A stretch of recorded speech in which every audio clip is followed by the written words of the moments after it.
Hello दोस्तों, मैं आशीष कुमार अपने YouTube channel Bihar GK tricks में आपका स्वागत करता हूं। आज हम लोग बिहार का भूगोल के अंतर्गत मृदा संसाधन के बारे में इस वीडियो में पढ़ेंगे। तो यदि आप लोगों ने अब तक हमारा channel Bihar GK tricks subscribe नहीं किया है तो इसे सब्सक्राइब कर लें, साथ ही बेल आइकन को जरूर दबाएं। तो आइए वीडियो को स्टार्ट करते हैं। मिट्टी हमारे जीवन के लिए बहुत ही मूल्यवान तत्व है जो हमें प्रकृति से प्राप्त हुआ है। पृथ्वी की धरातल पर मिट्टी असंगठित पदार्थों की एक परत है जो अपक्षय और विघटन के कारकों के माध्यम से चट्टानों और जैव पदार्थों से बनी है, जिसमें पौधों को उत्पन्न करने की क्षमता होती है। मनुष्य की मूलभूत आवश्यकताएं मिट्टी से प्रत्यक्ष एवं परोक्ष रूप से संपूरित होती है। मिट्टी की गुणवत्ता ने बिहारी समाज को सबसे अधिक प्रभावित किया है। मिट्टी की गुणवत्ता के कारण ही बिहार की कुल जनसंख्या का 88.7% जनसंख्या कृषि एवं इसके सहवर्ती कर्म पर ही निर्भर है। मिट्टी की उर्वरता के कारण ही बिहार के किसान देश के कुल 8 से 10% तक खाद्यान्न उत्पन्न कर पाते हैं। बिहारी समाज में कृषि कर्म जीवन जीने का आधार है, इसलिए बिहार का एक बड़ा जन समुदाय मिट्टी को माता के रूप में पूजती है। मिट्टी एक नवीकरण अयोग्य संसाधन माना जाता है क्योंकि इसके निर्माण में एक लंबी अवधि लगती है। मिट्टी के महत्व को वैश्विक ध्यान आकर्षित करने के लिए संयुक्त राष्ट्र संघ ने 2015 को अंतर्राष्ट्रीय खाद्य वर्ष घोषित किया था। अब आइए पढ़ते हैं बिहार की मिट्टी के बारे में विस्तार से। किसी भी क्षेत्र की मिट्टी को निर्धारण में उस क्षेत्र में पाई जाने वाली चट्टानों की अहम भूमिका होती है। साथ ही वहाँ की जलवायु, आर्द्रता, तापमान, प्राकृतिक वनस्पति, स्थलाकृति, मानवीय हस्तक्षेप आदि कारक भी मिट्टी निर्माण में अहम भूमिका निभाते हैं। इन सभी कारकों में आधारभूत चट्टान और जलवायु सर्वाधिक महत्वपूर्ण है। इसे क्रियाशील कारक कहा जाता है। अब नेक्स्ट पॉइंट है, बिहार के प्राकृतिक विभागों में मिट्टी निर्माण के पैतृक चट्टानों में अंतर के कारण मिट्टियों में विभिन्नता पाई जाती है। बिहार में सीमित भाग में संरचनात्मक जटिलता है और उन भागों में मिट्टियों का निर्माण एवं विशेषताएं विशाल मैदान की तुलना में भिन्न है। बिहार के पश्चिमी भाग में शिवालिक क्रम की पहाड़ी है जहां नूतन काल की चट्टानें पाई जाती है और बालू पत्थर, क्वार्टजाइट, गोलास आदि पाई जाती है। यहाँ वनस्पति के अवशेषों तथा परतदर चट्टानों के अंश से निर्मित मिट्टियाँ भिन्न किस्म की है। अब आइए आगे बढ़ते हैं। नेक्स्ट पॉइंट, बिहार के दक्षिणी पहाड़ी भाग में स्थल रूप दक्षिण के पठारी भाग जो छोटा नागपुर पठार अर्थात गोंडवाना लैंड का उत्तरी विस्तार भाग है। बिहार का सीमित दक्षिणी भाग प्राचीन काल में निर्मित चट्टानों पर आधारित मिट्टियां है। इस भाग के कैमूर की पहाड़ी क्षेत्र में विंध्यन काल की चट्टानों से प्रभावित मिट्टियां हैं। गया के पहाड़ी भाग में आर्कियन एवं किरवाड़ काल की चट्टानों से प्रभावित मिट्टियां पाई जाती है। राजगीर, क्यूल, नवादा, बांका की पहाड़ियों में शैल, आग्नेय, क्वार्टजाइट चट्टानों से प्रभावित मिट्टियां पाई जाती है। बिहार के विशाल मैदानी भाग 90% क्षेत्र जलोढ़ मिट्टी का बना है। गंगा नदी के उत्तर तथा दक्षिण स्थित जलोढ़ मैदानों को क्रमशः हिमालय तथा छोटा नागपुर पठार से निकलने वाले नदियों के अवसादों की प्राप्ति से होती है। यह बड़ी उपजाऊ होती है, परंतु जलोढ़ से निर्मित होने के बाद भी उसमें क्षेत्रीय विशेषताएं आ जाती है।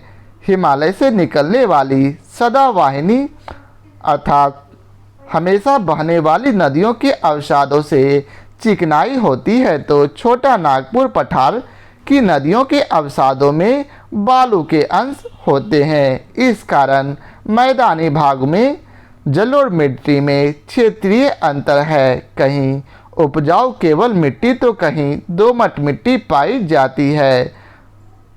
फिर से पढ़ते हैं, कहीं उपजाऊ केवल मिट्टी तो कहीं दोमट मिट्टी पाई जाती है। मूल चट्टानों, भू आकृति और आर्द्रता के आधार पर बिहार की मिट्टियों को 3 भागों में बांटा गया है। पहला है उत्तर बिहार की मिट्टियाँ, दूसरा दक्षिणी बिहार के मैदान की मिट्टियाँ और तीसरा है दक्षिणी पठारी मिट्टियाँ। बिहार के विभिन्न भागों की मिट्टियों में जलवायु संबंधी परिस्थितियों का प्रभाव स्पष्ट देखने को मिलता है। वर्षा, आर्द्रता एवं तापमान के वितरण ने यहाँ की मिट्टियों के गुणों को निर्धारित किया है। नेक्स्ट पॉइंट है, उत्तर पूर्वी भाग में खासकर पूर्णिया, कटिहार तथा किशनगंज जिलों में अत्यधिक नमी रहती है, जिस कारण यहाँ लाल मिट्टी का निर्माण होता है। नेक्स्ट पॉइंट है, वनस्पतियों एवं जीवों के अवशेष एवं विघटन से मिट्टियों के जैविक तत्व निर्धारित होते हैं। इनका निर्माण प्रक्रिया की दृष्टि से बिहार में मुख्यतः 2 प्रकार की मिट्टी पाई जाती है। पहला अवशिष्ट मिट्टी और दूसरा प्रवाही या जलोढ़ मिट्टी। अवशिष्ट मिट्टी का निर्माण स्थलीय चट्टानों से होता है, जबकि जलोढ़ मिट्टी नदियों के द्वारा बहाकर लाए गए अवसादों से बनती है। अब आइए पढ़ते हैं उत्तर बिहार की मिट्टियों के बारे में। उत्तर बिहार की मिट्टियाँ दक्षिण बिहार की मिट्टियों की तुलना में कुछ भिन्न है, क्योंकि इनकी निर्माण प्रक्रिया तथा नवनिर्मित हिमालय की पहाड़ी क्षेत्र से प्राप्त शैलों के अंश, हिमालयी वनस्पतियों के अंश तथा सदावाहिनी नदियों से प्रभावित बाढ़ क्षेत्र में प्रत्येक वर्ष कॉप तथा बालू के जमाव से मिट्टियों की गुणवत्ता में ह्रास कम होता है। वहीं नेक्स्ट पॉइंट है, गंगा नदी के उत्तर में स्थित जलोढ़ मैदान में मिट्टी निर्माण के अवसादी पदार्थ पूर्व में कोसी तथा महानंदा, मध्य भाग में अधवारा नदी तंत्र तथा पश्चिमी भाग में गंडक, बूढ़ी गंडक, घाघरा तथा इसकी सहायक नदियों के निक्षेप के रूप में प्राप्त होते हैं। नेक्स्ट पॉइंट है, हिमालय से निकलकर प्रभावित होने वाली इन नदियों के द्वारा भौतिक विखंडन से उपलब्ध बालू तथा गाद मैदानी भाग में अवसादों के रूप में जमा किए जाते हैं। उत्तरी मैदान की चट्टानों को 4 वर्गों में विभाजित किया जाता है। पहला अवशिष्ट मिट्टी, दूसरा तराई मिट्टी, तीसरा नवनिर्मित जलोढ़ मिट्टी और चौथा दोमट मिट्टी। तो आइए पढ़ते हैं एक एक करके। तो अवशिष्ट मिट्टी किसे कहते हैं? तो यह बिहार के उत्तरी पश्चिमी भाग, खासकर पश्चिमी चंपारण के उत्तर पश्चिमी पहाड़ी भाग में यह मिट्टी पाई जाती है। धान तथा गन्ना के लिए यह अनुकूल है। वहीं दूसरा है तराई मिट्टी। तराई मिट्टी का निर्माण हिमालय से नदियों द्वारा लाए गए अवसाद या तलहटी पदार्थों के एकत्रीकरण एवं अवसादन से होता है। इस प्रकार की मिट्टी नेपाल की सीमा के साथ साथ पूर्व में किशनगंज से लेकर पश्चिम में चंपारण की पहाड़ियों तक 7 से 8 किलोमीटर चौड़ी पट्टी में है। किशनगंज में इसकी चौड़ाई 50 किलोमीटर से अधिक हो जाती है। इस मिट्टी में नमी की मात्रा अधिक रहती है। ये मिट्टी अम्लीय तथा हल्के गहरे रंग की होती है। वही नेक्स्ट है नवनिर्मित जलोढ़ या इसे भांगर मिट्टी भी कहते हैं। तराई के दक्षिण में नवीन जलोढ़ मिट्टी का क्षेत्र प्रारंभ होता है, जिसे यहाँ भांगर कहते हैं। इस मिट्टी का क्षेत्र उत्तरी बिहार में बाढ़ का मैदानी भाग है। बाढ़ का पानी के फैलाव से भूमि को उर्वरा शक्ति मिलती है। इस तरह की मिट्टी गंडक, बूढ़ी गंडक, बागमती, कमला, कोसी एवं महानंदा की घाटी के बाढ़ ग्रसित क्षेत्र में पाए जाते हैं। इस प्रकार की मिट्टी का क्षेत्र सारण, पूर्वी चंपारण, मुजफ्फरपुर, शिवहर, मधुबनी, दरभंगा, समस्तीपुर, खगड़िया, सहरसा, मधेपुरा आदि जिलों में पाए जाते हैं। अब चौथा है दोमट मिट्टी। इस प्रकार की मिट्टी उत्तरी बिहार के दक्षिण पश्चिम भाग में छोटी छोटी पट्टी में पाई जाती है, लेकिन घाघरा गंडक दोआब के दक्षिणी भाग में खासकर सारण जिला के गंगा तटीय भाग एवं दियारा क्षेत्र में, गंडक नदी के दक्षिणी घाटी क्षेत्र में खासकर वैशाली जिला में जहां तंबाकू की खेती की जाती है,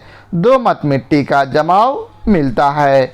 मुजफ्फरपुर में लीची के बागान का क्षेत्र तथा खगड़िया जिला में इस प्रकार की मिट्टी मिलती है। कोसी तथा महानंदा नदियों के घाटी क्षेत्रों में भी दोमट मिट्टी का क्षेत्र पाया जाता है। अब आइए पढ़ते हैं दक्षिण बिहार के मैदान की मिट्टियों के बारे में। दक्षिणी बिहार की मिट्टियाँ उत्तर बिहार की मिट्टियों से भिन्न होती है, क्योंकि उत्तरी बिहार की मिट्टियों के निर्माण में हिमालय पहाड़ के नूतन काल की चट्टानें, तराई क्षेत्र के वनस्पति में तथा सदावाहिनी नदियों की भूमिका रहती है, परंतु दक्षिण बिहार की मिट्टियों के निर्माण में छोटा नागपुर पठार में निर्मित चट्टानों की भूमिका रहती है। दक्षिणी गंगा के जलोढ़ मैदान में छोटा नागपुर पठार से निकलने वाली नदियां अवसादों का निक्षेप करती है, अतः मिट्टी में बालूकण पाए जाते हैं, जबकि मैदानी भाग की मिट्टियों में चूना कंकड़ अधिक मिलता है। दक्षिण बिहार के मैदान की मिट्टियों को 4 भागों में विभाजित किया गया है। पहला है कगारी मिट्टी, दूसरा टाल मिट्टी, तीसरा पुरानी जलोढ़ मिट्टी और चौथा है अवशिष्ट मिट्टी। अब आइए पढ़ते हैं कगारी मिट्टी के बारे में। गंगा, सोन तथा अन्य सहायक नदियों के मार्ग परिवर्तन से मिट्टियाँ कुछ भिन्न हो गई है। खासकर दियारा क्षेत्र की मिट्टियों में बालू के अंश अधिक पाए जाते हैं तथा कगारी भाग में दोमट किस्म की मिट्टी पाते हैं। सोन नदी के प्रभाव क्षेत्र में लाल बालू का प्रभाव दिखता है, जबकि पुनपुन के प्रभाव क्षेत्र में कॉप की प्रधानता अधिक पाई जाती है। अब आइए पढ़ते हैं इसके दूसरे भाग टाल क्षेत्र की मिट्टी के बारे में। इस क्षेत्र की मिट्टी दक्षिण बिहार के अन्य भागों की तुलना में भिन्न गुणवत्ता वाली होती है, क्योंकि इस क्षेत्र में लगभग प्रतिवर्ष बाढ़ का प्रभाव पड़ता है। यह हल्के लाल रंग की होती है तथा पूर्वी पटना से लेकर मुंगेर तक टाल के क्षेत्र में मिलती है। यह लोम तथा केवाल मिट्टी है, यह काफ़ी उपजाऊ होती है। अब आइए पढ़ते हैं तीसरा पुरानी जलोढ़ मिट्टी। इस प्रकार की मिट्टी दक्षिणी बिहार के उन भागों में पाई जाती है जहां बाढ़ का पानी नहीं पहुंच पाता है। यह एक भारी मिट्टी है जिसमें कॉप की बहुलता पाते हैं। इस प्रकार की मिट्टी मगध के मैदान में, भोजपुर में, भागलपुर के मैदानी भागों में पाए जाते हैं। अब है चौथा अवशिष्ट मिट्टी। इस प्रकार की मिट्टी दक्षिण बिहार के दक्षिणी भाग खासकर छोटा नागपुर के पठार से सटे पहाड़ी भाग में पाए जाते हैं। यह मिट्टी कैमूर की पहाड़ी, गया की पहाड़ी, नवादा की पहाड़ी, नालंदा, शेखपुरा, मुंगेर के कुछ भागों तथा बांका जिला में पाई जाती है। इस मिट्टी में बालू के कण पाए जाते हैं। अब तीसरा है दक्षिणी पहाड़ी मिट्टियाँ। दक्षिणी बिहार के संकीर्ण पठारी भागों में जो अवशिष्ट मिट्टी मिलती है उसका रंग मुख्य रूप से लाल एवं पीला होता है। दक्षिणी पठारी मिट्टियों को मुख्यतः 2 भागों में विभाजित किया जाता है। पहला लाल मिट्टी और दूसरा लाल और पीली मिट्टी। तो आइए पढ़ते हैं लाल मिट्टी के बारे में। लाल मिट्टी का निर्माण अधिक वर्षा के क्षेत्र में लौह अयस्क क्रिया के कारण हुआ है। यह मिट्टी बिहार के दक्षिणी समांतर पहाड़ी क्षेत्रों में मिलती है। इसमें लौह की मात्रा अधिक तथा जीवाश्म कम मिलता है। मुंगेर के खड़गपुर के पहाड़ी क्षेत्र में तथा गया, नवादा, शेखपुरा, बांका, जमुई तथा भागलपुर जिलों में यह पाई जाती है। इस मिट्टी में मोटे अनाजों की खेती की जाती है। अब नेक्स्ट है लाल और पीली मिट्टी। इस मिट्टी में लौह तत्व की प्रधानता के कारण इसका रंग लाल होता है। यह मिट्टी कैमूर पठार और गंगा सोन दोआब के संधि स्थल पर भी पाई जाती है। यह मिट्टी मुख्य रूप से रोहतास, कैमूर, गया, नवादा, औरंगाबाद, जमुई तथा बांका जिलों में मिलती है। पीलापन लिए हुए इस लाल रंग की मिट्टी में जल संग्रह करने की क्षमता बहुत होती है। इस मिट्टी में दलहन, तिलहन और मोटे अनाज अधिक होते हैं। अब है बिहार की मिट्टियाँ एवं उनके प्रमुख क्षेत्र। तो पहला है तराई क्षेत्र की मिट्टी। इसकी भौतिक और रासायनिक लक्षण है रेत व कंकर युक्त रंग इसका भूरा एवं हल्का पीला और इसकी उर्वरता मध्यम कोटि की होती है। इसके प्रमुख क्षेत्र हैं। इस मिट्टी का विस्तार उत्तर में नेपाल की सीमा के साथ साथ पश्चिम में चंपारण की पहाड़ियों से लेकर पूर्व में किशनगंज तक रहता है। इसमें धान, पटसन, आम, चीनी और गन्ना की फसल उगाए जाते हैं। अब नेक्स्ट है खादर या नवीन जलोढ़ मिट्टी। इसका भौतिक और रासायनिक लक्षण है चूना व क्षार की कमी इसमें रहती है। इसका रंग गाढ़ा भूरा एवं काला होता है। इसकी उर्वरता उच्च कोटि की होती है।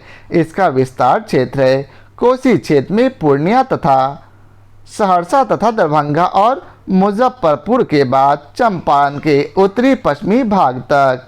इसमें उपजने वाले प्रमुख फसल हैं धान, पटसन, गन्ना, मक्का, चना, गेहूं और अरहर। वहीं नेक्स्ट है बलसुंदरी या दोमट मिट्टी।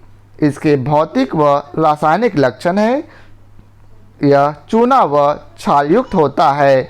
इसका रंग हल्का भूरा, गहरा भूरा एवं सफ़ेद होता है। इसकी उर्वरता क्षारीय प्रकृति के कारण निम्न कोटि की होती है।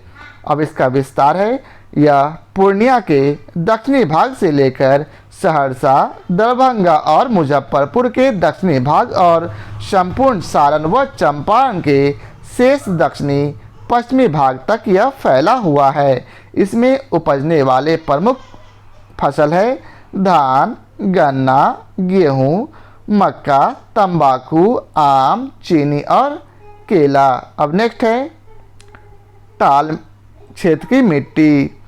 इसके भौतिक व रासायनिक लक्षण है यह धूसर होता है। इसका रंग धूसर रंग का और यह भारी मिट्टी होती है। इसकी उर्वरता भी उच्च कोटि की होती है। इसका क्षेत्र यह बाढ़ में जल जमाव से एकत्रित चौर मिट्टी है। यह बक्सर, पटना, मुंगेर, भागलपुर जिलों में पाई जाती है। इसमें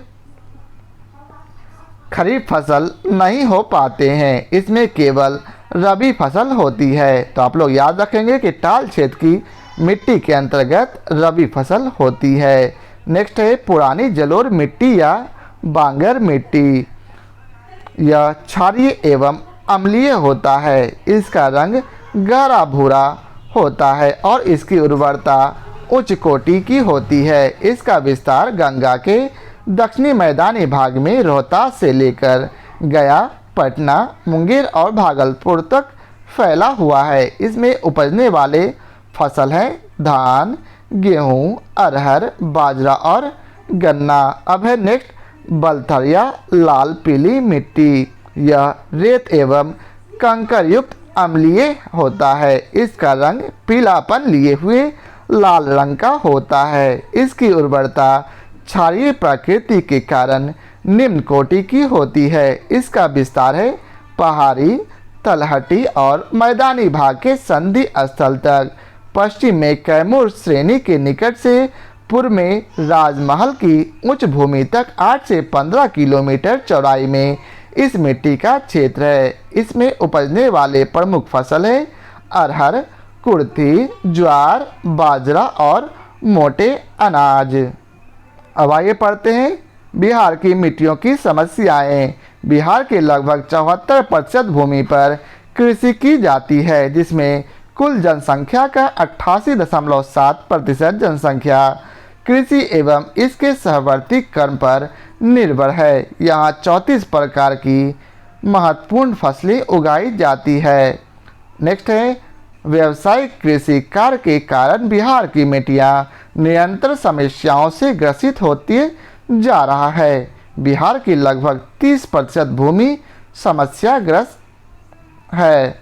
नेक्स्ट है पहाड़ी एवं पठारी भागों में अपक्षरण की समस्या है। मैदानी भाग में मिट्टी अपक्षरण का मुख्य कारण तटबंध कटाव तथा नदियों द्वारा मार्ग परिवर्तन है। इस समस्या के लिए कोसी नदी कुख्यात है। कोसी नदी के मार्ग परिवर्तन से मधेपुरा, सहरसा, सुपौल, मधुबनी, कटिहार, पूर्णिया आदि जिले प्रभावित है। महानदी, घाघरा, गंडक एवं गंगा नदी भी किनारे को काटती है। नेक्स्ट है कैमूर, गया, नवादा, मुंगेर, जमुई, बांका आदि जिलों के पहाड़ी भागों में मिट्टी अपक्षरण की समस्या है। यहाँ अपक्षरण नदियों के कारण होते हैं। अब नेक्स्ट है बिहार में मिट्टी संसाधनों के क्षय का मुख्य कारण मिट्टी अवकर्षण है। अवकर्षण के कारण मिट्टी का पोषण स्तर गिरता जा रहा है तथा अपरदन और दुरुपयोग के कारण मिट्टी की गहराई भी कम होती जा रही है। इसमें स्थानिक भिन्नता है। जल तथा वायु के प्रभावाधीन मिट्टी की ऊपरी परत कटकर बह जाती है, जिसे मिट्टी अपरदन कहा जाता है। बिहार में मिट्टी अपरदन का कारण वनोन्मूलन है। अब नेक्स्ट है उपजाऊ क्षेत्रों में अति सिंचाई से मिट्टी के संस्तरों का नमक ऊपर आकर मिट्टी को लवणीय बनाता है और उसकी उर्वरता को नष्ट कर देता है। नेक्स्ट है पर्याप्त ह्यूमस के अभाव में रासायनिक उर्वरकों के प्रयोग से मिट्टी कमज़ोर हो जाती है और दीर्घकाल में इसकी उर्वरता घट जाती है। बिहार के उपजाऊ मिट्टियों वाले मैदानी भाग में अत्यधिक उपज लेने के लिए अधिकाधिक रासायनिक खाद का प्रयोग हो रहा है, जिससे मिट्टी प्रभावित हो रही है। रासायनिक खाद की खपत 2009 से 10 में 25.99 लाख टन थी, जो 3 वर्षों में 19.85% की वृद्धि दर्ज करते हुए 31.15 लाख टन पर पहुंच गई है। यूरिया की खपत 1870.64 हजार टन थी। रासायनिक उर्वरकों की पूरी खपत में इसका लगभग 72% हिस्सा है। अब आगे है बिहार में मिट्टी क्षरण, चादरी कटाव, नलिका कटाव और मिट्टी कटाव रूपों में क्रियाशील है। चादरी कटाव और नलिका कटाव उन क्षेत्रों में अधिक पाई जाती है जहां वर्षा अधिक होती है तथा वनस्पतियों का अभाव होता है। फलस्वरूप उपजाऊ भूमि बंजर में बदलती जा रही है। आगे है बिहार में मिट्टी क्षरण की समस्या है। बिहार की लगभग 30% भूमि अपक्षरण की समस्या है। दक्षिण के पठारी भागों में भूक्षरण पठारी क्षेत्र की नदियों के कारण होता है। यह समस्या दक्षिण के कैमूर, गया, नवादा, बांका, जमुई, मुंगेर तथा भागलपुर जिलों में अधिक है। आगे है मिट्टी अपरदन एक ऐसी प्रक्रिया है जिसके द्वारा मिट्टी के उपजाऊ तत्व अपरदित होकर अयंत्र चले जाते हैं, जिसके फलस्वरूप मिट्टी की गुणवत्ता में कमी आती है तथा बंजर भूमि की समस्या भी उत्पन्न होती है। बिहार में 431.72 अर्थात 4.6% हेक्टेयर भूमि बंजर एवं अकृषि है। 2011-12 इसलिए बिहार सरकार ने जमीन में अंतर्निहित उर्वरा शक्ति को बरकरार रखने के लिए जैविक कृषि के प्रोत्साहन को कृषि रोडमैप का अंग बनाया है। बिहार के जिलों में सर्वाधिक बंजर या अकृषि भूमि क्षेत्रफल हज़ार हेक्टेयर में है, जहां बांका में 43 अर्थात 14.1%, जमुई में 28.6 अर्थात 9.4%, गया में 27.5 हज़ार हेक्टेयर अर्थात 5.6%, वैशाली में 24.1 हज़ार हेक्टेयर में तथा 12% और शेखपुरा में सबसे कम 1,000 हेक्टेयर में तथा 1.6% बंजर अकृषि भूमि है। तो यह था आज का आखिरी पैराग्राफ। आशा करता हूँ आप लोगों को हमारा यह वीडियो पसंद आया हो। यदि आप लोगों को हमारा यह वीडियो पसंद आया हो तो लाइक और शेयर जरूर करें। फिर मिलते हैं नए चैप्टर के साथ। आज के लिए बहुत बहुत धन्यवाद।